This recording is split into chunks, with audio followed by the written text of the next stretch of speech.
Kenapa suka kritis sekali? Sebenarnya nggak kritis. Jadi sebenarnya gini, saya itu panjang kehidupan bukan bernegara, memahami tentang bela negara, gitu ya. Nah, kami atau saya dulu belajar bukan dari posisi yang umum.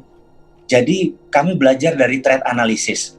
Jadi orang di dalam sehari di dalam menganalisa itu ada yang berdasarkan dari sisi optimis, sisi realistis gitu ya.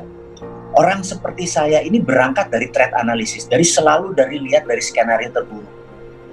Kalau hal terburuk bisa kita handle, maka yang bagus mah nggak usah wayahe ngono gitu ya bahasa Jawanya gitu ya. Nah, karena itu saya melihat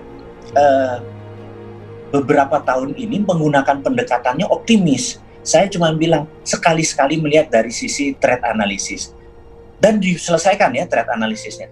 Nah, saya merasa beberapa keputusan, pendapat pribadi nih, beberapa keputusan itu arahnya ancaman, gitu. Jadi ya kita mengingatkan saja, bukannya harus memaksakan kehendak, mengingatkan saja bahwa kalau begini rupiah 17.000 nih, gitu. Pendekatannya, pemahamannya begini. Kalau keputusan kebijakan luar negerinya begini, negara ini akan begini gitu dan lain sebagainya. Jadi saya cuman mengkritisi itu tidak semua bagian. Yang saya kritisi biasanya masalah ekonomi.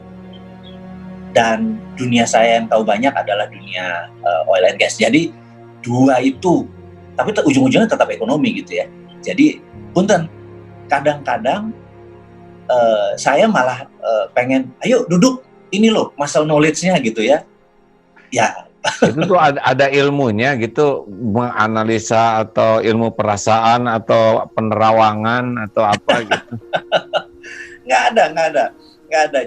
Jadi ilmu di dalam threat analysis itu selalu melihat adalah bagaimana tindakan itu membuat negara itu utuh. Jadi kita ingin negara kita NKRI ini utuh.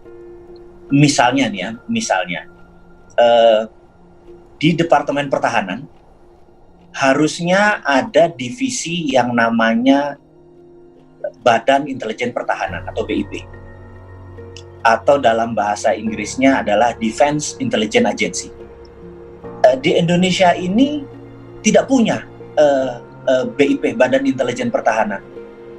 Berbeda dengan BAIS, di mana dia lebih ke militer, berbeda dengan BIN, di mana dia adalah tool untuk intelijen bernegara, tapi defense, pertahanan harusnya ada. Nah, usul-usulan seperti begini terkadang membuat kebijakan-kebijakan karena tidak ada pendekatan dari kacamata pertahanan. Jadi kadang-kadang misalnya kehadiran tenaga kerja asing itu positif atau negatif? Itu menimbulkan polemik tanpa ada keputusan-keputusan strategik dari kacamata intelijen pertahanan. Toto masuk, pendapat beberapa pejabat ini aman, tapi orang seperti saya bilang enggak gitu ya. Nah, ya karena saya menganalisnya dari Badan Intelijen Pertahanan.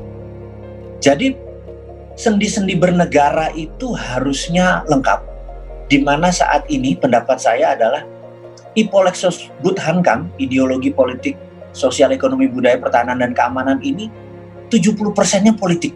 Di Indonesia terlalu berpolitik gitu. Ini harusnya balance. Ada 7 pilar bernegara itu harusnya balance. Ya 1/7 juga politik itu harusnya. Gitulah kira-kira